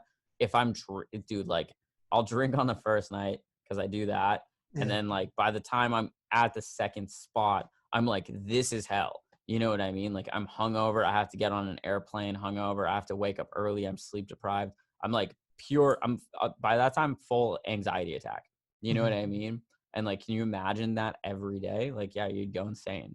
So I feel like when you're backstage at these festivals or you're like in these fucking green rooms, I wish there was more conversation where it's like, dude, like, I'm not coming at you because you drink or because like you like to drink a lot. It's like, for everyone's health and safety, I wish like the teams as a whole, it's like, let's talk about how much we're drinking. Maybe like, maybe every, you know, this, maybe these crazy real talk, dude, real talk, because we're at where we're at in society and Twitter and the internet right now. Real talk. Maybe so many of these crazy fucking shitty decisions from these artists wouldn't really happen if they weren't plastered drunk. Like, let's be fucking real here. You know what I mean? Or like mega high on ketamine. Like, Yeah. let's be fucking real here. Like, I have never, I mean, I'll go to the grave with this shit, but like, how do I put that? I don't think these guys would ever consider those decisions that led to being like canceled, whatnot, if they were stone cold fucking sober. Like, that shit, you know what I mean? Like, you can't be sober and look at those situations and be like, yeah, I'm gonna do the dirtbag thing here. Like, no, you're probably gonna be a better dude, but your judgment won't be better. You But know? also, you can't really have an opinion right now. It's really weird. Like, I don't, like, even with the Nick Cannon thing that happened like 2 days Yeah. ago now, he just got fired from Wildin' Out because he was saying some like anti-Semitic stuff. But I feel like also, I don't know, I feel like phrasing is really important. Yeah, it's super important. It's also important to something that I think is, this is a huge subject, but something I think is gross about the industry, or no, about like the Twitter sphere. Something I think is gross is people act out of context. Like no one has the same standards. Not one artist has the same standards in the public eye. Takashi 69 does not have the same standards as like who's like the like Porter Robinson. Yeah. So Takashi 69 does not have the same standards as like a Porter Robinson, who's like a very soft, gentle, you know what I mean? Like, very nice. Like, if Porter Robinson did literally 100th of what Takashi 69 has done, it'd be like fucking canceled, because they're people judge off of surprise and Mhm. context. You know what I mean? Now, don't get me fucked up for a second. I'm not an advocate for doing shitty things in your career. I'm just saying, like, consistency is important here, because it's very icky when like I like say I don't have the same rules as a rapper who doesn't have the same rules as like a metal a dude in a metal band. You know what I mean? Or who has the same rules as an 80s hair band rock star. That's like the biggest paradigm here. Like those guys were demons, you know what I mean? Like that's not really cool, dude. Like then you're left at a point to where it's like, well, like, I mean, am I allowed to be a fucking person? You know what I mean? Also, the other phenomenon with that whole in this conversation is is how do I put that? I was just talking to my homies about this the other night. Is that we're putting musicians in a place where they have you have people have the same expectations with musicians as they do like a Buddhist fucking monk, and it's like, bro, like this guy is famous for writing music, not being fucking Carl Sagan or like being a fucking Nietzsche. You know what I mean? Like this guy is not famous for being like a philosopher, dude. He's Yeah. famous for being a fucking musician. Like Rusty, for instance. Rusty's nuts. You know what I mean? He's on about like anti-vaxxing and all that shit. Does that make me not love his music? Fuck no. I think when it does matter, I think when it does matter, in my subjective opinion, is when people are getting harmed, when you're giving someone a platform for people to get harmed. Now you could say the argument, it's like, well, Rusty's bringing the attention to the anti-vaxxing movement and he's using his platform to do that. It's like, well, frankly, my line just isn't fucking there because I can move past shit. You know what I mean? Like I can only speak out of subjectivity from my own experience and opinion. And like I just do not care that much about little shit like that. I do not hold on to it like that. When it does become a problem is when you have people who are getting like directly affected by these people. When you do have, like when you do have like underage girls that will never be the same because of actions that you made. When you do have like people that are physically hurt, that's a problem. That's like an issue, and you shouldn't be that avenue to be able to do that shouldn't exist, especially if it's based on your fucking music career. That's like when I do see the problem. It's like, okay, you are hurting people. Yeah, you should not have a career that allows you to do that, because you would not be able to do that if your career didn't exist. That's True. when I'm like, yeah, that's when I'm like, okay, cancel that shit or Yeah. like stop that shit. But if we're like people are getting in these fucking fits over people's opinions that literally change nothing about their life, like, dude, it was a bummer to see that Rusty is an anti-vaxxer. Bummer. But like, I don't give a shit. Like, man, like I have 24 hours in the day. How much am I really gonna allocate to like being bummed about Rusty being all weird and shit? Mhm. Like, it's not worth it. It's so not worth it. You know? Even Well, like, I don't know. Yeah, anyway, continue. I hope artists, because I know at the beginning of this, I was thinking about like how everyone could like reevaluate their lives during this coronavirus. But then you think about it, that's actually like it's a gift right now if you have the opportunity to reevaluate your life, because a lot of people are really struggling right now. So I hope artists that whether they're struggling or not, they're able to reevaluate the messages they're trying to put in their music, how they Yeah. want people to see their image and everything like that. Because there's definitely going to be a lot of artists that come out on top at the end of this whole coronavirus because they're putting in all the work, while other people are maybe slacking or not even focusing on what's going on right now. Because like right now, it'd be really weird for an artist to put out a song that's not talking about what's going on right now. But there's tons Yeah. of artists who aren't, and there's tons of artists that are just being like oblivious to what's going on. And I think Yeah. those people's like numbers are kind of dropping, and no one's really, because everyone wants to talk about what's going on versus people acting like it's just a party right now when it's not. Yeah, I don't think right now is the time to write party music. I No. uh I do see like, I don't know, man. I do like the idea of writing sad music right now. But because of that. But I've never been see I can in my position, I've never been one to write something that's very literal, especially lyrically. Mhm. Um, and so for me, like it makes me like I'm still gonna release music because we're all inside. You know what I mean? Well, I say that, but actually I won't release music for a while because I'm like holding on to my album. But I would, if I had music to release, I would still release music right now because we're all inside. And I think that there's a justice to be done by by not like it's happy for these people if like they still have new shit to look forward to and like listen to, you know what I mean? Like that's a cool feeling. I think that's why we all like music and we all got into this, is that phenomenon of finding new shit. And so like I think it's cool. I think it's cool to keep people entertained, but like man, it's a real tone deaf if you're writing like club bangers right now. I do think it is, dude. It's very tone deaf to write club bangers right now. Cause it's also like where are you gonna listen to that? Like Yeah. how would you not feel fucking weird like jamming to that like by yourself in your living room, like a full blown like progressive house song or something? Like that would be weird, man. I don't know. Yeah. Yeah, but to each his own. As far as reevaluating yourself during this quarantine, yeah, I think everyone should. I Mhm. think, especially in like capitalistic ass America and all that shit, you can really get lost in like a fantasy bubble. Like, can you imagine like living in LA before all this shit happened, where it's like every day is a party and like your job is like an artist manager and like your literal only job is to like do bumps of like coke with like random artists and then talk about Live Nation or whatever, like that's, you know what I mean? Like Yeah. that would be like, that's really a lot of people's lives, and that's cool because it's like, fuck man, your pursuit of happiness is unique, but like you found it and props to you, I guess. But that being said, I think something that this whole thing did is brought a lot of people down to baseline, where it's like, dog, like people are actually dying and we legally like can't do some things, and we like morally should stay inside our house. Like there is actual tangible action that needs to be taken in society for this shit.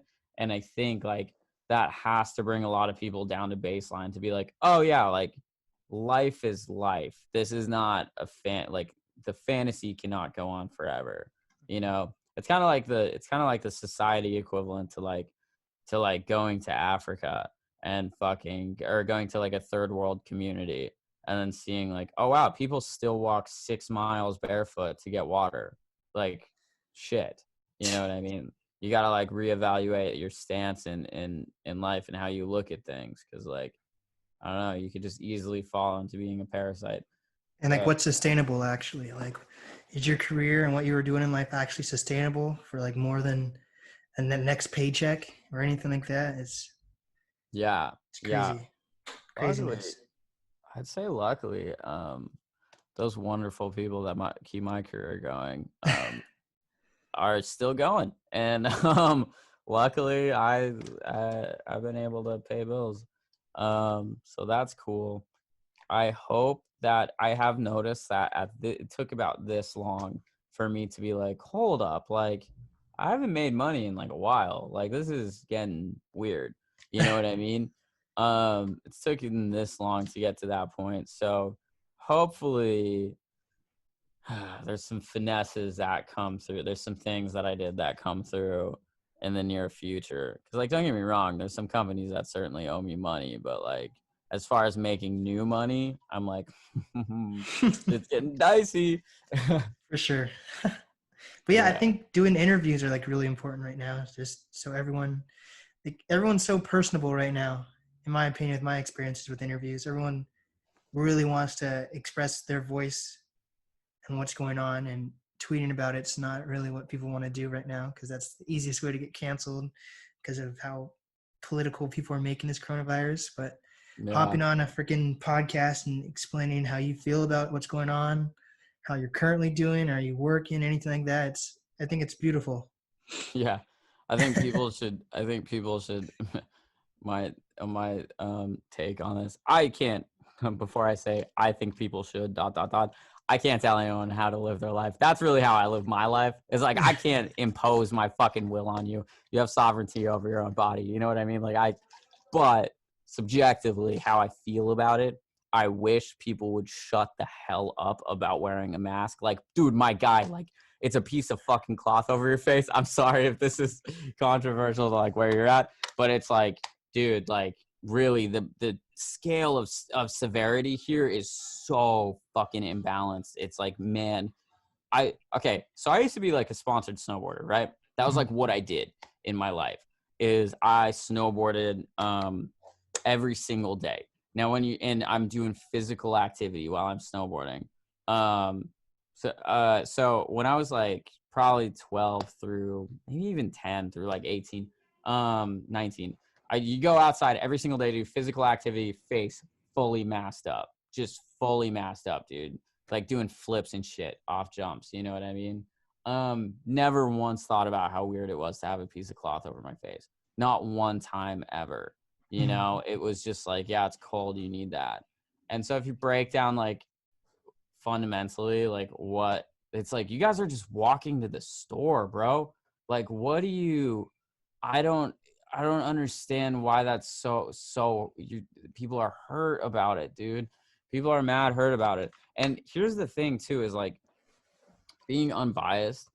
If I were to be very unbiased on the subject, by the way, sorry for like me being so personally outspoken about that. That was a lot of energy to give over something that really isn't that important, or it kind of is important. I don't know, subjectively, but yeah.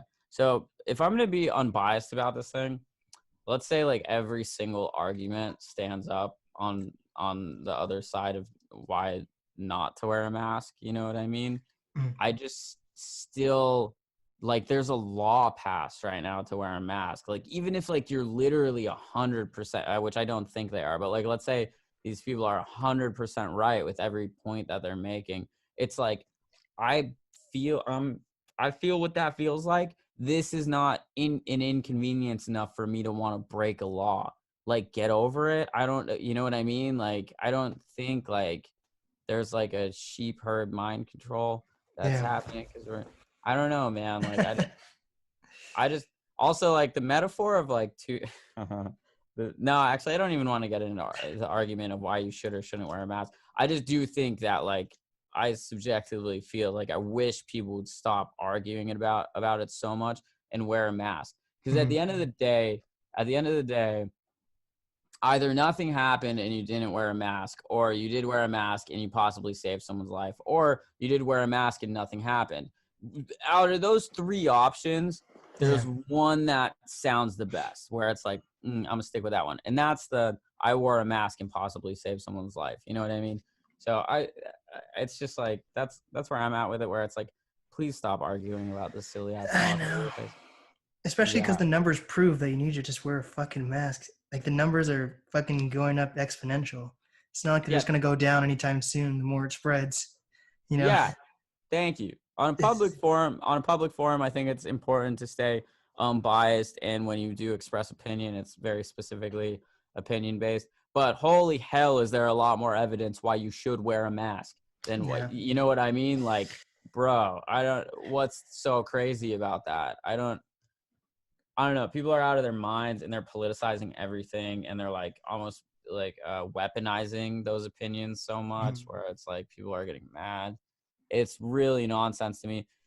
Going back to all of this shit though, stepping out of this arena of semantics and specific subjects, I so am like a firm believer of calming the hell down, of being chill about things. You know what I mean? Like, people are so heated about so many things and they justify how heated they are. And I'm like, frankly, like, if you read about any Buddhist, Hindu ideology, any like Eastern ideology, their goal really is stillness. And what stillness is to like purely just exist in the moment. You don't have your ego forming any opinion. You're just there. You're like, bet, this is cool. I got a roof, water, whatever. You know what I mean? Like, we're great. And I live, like, I really am a big fan of that, because I think that's pure life. That's like really that's really you experiencing life at its fullest. And so when people are getting in these like insano like Twitter wars about things that don't actually affect their day-to-day, I'm like, that ain't it. You know, in my opinion, that's not really how I believe things should be done. That being said, I got real bored a couple weeks ago and argued with a bunch of these fucking kids about KRK rockets. So like, hey man, like I'm kind of full of shit too. KRK Rockets, I'm dead, dude. One last thing, I fucking I spent so much money on like my DJ equipment during this quarantine because like I'm like I should just because everything's actually like everything's starting to go up now, but at the beginning of the quarantine, everything was kind of like low on prices. So I just Yeah, bought up everything I would need to like hold out during this quarantine and just master everything. And I hopped on eBay and I got a limited edition gold DDJ SR, like the not the SR2, just the SR, but it still is like everything you need. And I'm like, it's fucking golden, and it was nice. sick. And then I got like I was gonna get the KRKs, but I just got the cheaper thing. It was like, do you know what the Hercules are? The Hercules it's like they're like called Hercules speakers, and they look exactly like KRKs, but it's like 300 for two. And I was like, Word. perfect. So I've been just grinding and fucking getting everything I need to be successful. And That's what's up, man. That's really sick. I would suggest, well, because it's hard. Gear is really hard too. If you're not in that world, it's mhm, really like if you're not like seasoned in that world, you're in that world. But what I mean is like if you're not like 10 years deep in that world, it's hard to understand like what is really dope. Like I just went on like a whole mic excursion recently because I want to buy a new mic. So I like researched all these mics, and it's hard to know what you really want if you don't know. mhm, So, but suggestion though, my point in saying that though, suggestion when it comes to monitors, like I would always go for Adams or the Yamaha HS series. Like any of the HS series are great. And then if you have a little bit more budget, look at the Adam Audio series. Like anything that you can afford in that is gonna probably is just gonna be better. Like literally like that their $200 speaker is going to crush like KRK's $200 speaker just because like the tech is better. And mhm. also, funny enough, like in my experience, when it comes to audio fidelity, quality, like kind of go German, man. I don't know why, but like over there, like those companies are crazy. Like I have an RME sound card, and like I love that thing. It sounds incredible. I got Adams speakers now, and like they're German from what I remember, and they're awesome. You know That's what I dope. mean? But yeah, yeah. Another thing too with monitors, this is a big thing, and like this like goes in favor of KRKs, but I don't like those speakers that much. But is kind of go with what everyone else is getting. Like if you can afford it, get the same speakers everyone else is getting. And I would say under the contingency that like I can never fully suggest KRK speakers. So that's why I say like go with the Yamaha HS speakers if you can afford them and any size. Because if you get the same shit that everyone else is using, you level the playing field and you're hearing what the producers are hearing, like your idols are Mhm. hearing when they were working on their shit. You know what I mean? Or like your influences, you're hearing what they're hearing when they were working on their shit.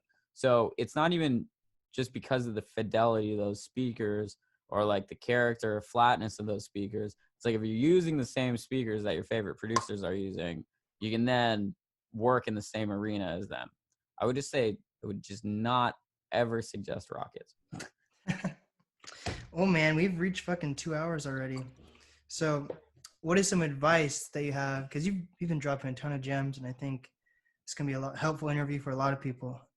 So, but what is there any other final advice that you have for up and coming artists, creators, influencers?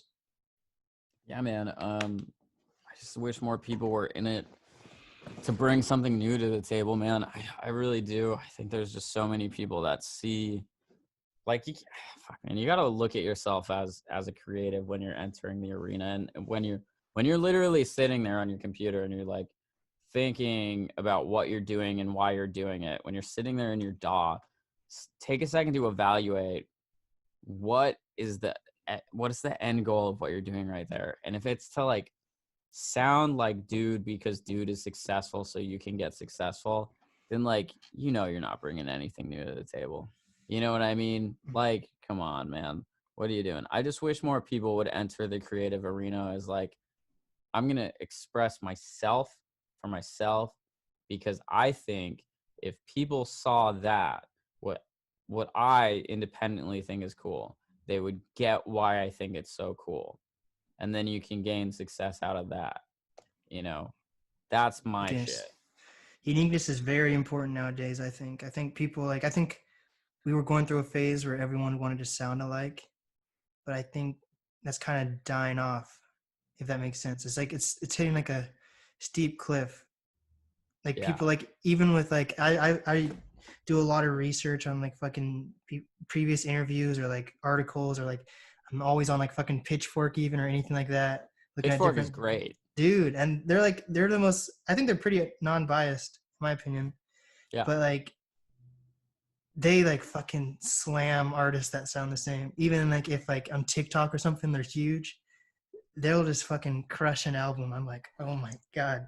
But that's what I like. I think uniqueness is very important.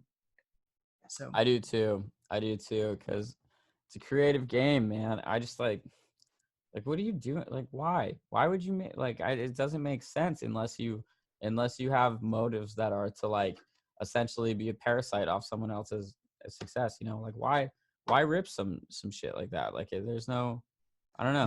know. But I imagine a creative space in like the ideally near future where there's just so much of the gamut out. Like there's so much unique shit out that like you start to see people's true personalities and their taste, and I love that. I Mhm, love that.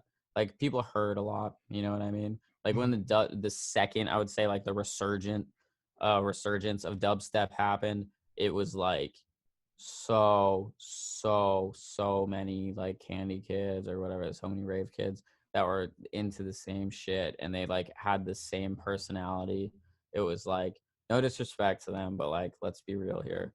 Like y'all are literally like in a row of like 1,000 people doing the same exact dance move at the same exact rate. Like, Yeah, you know what I mean? it's Like weird.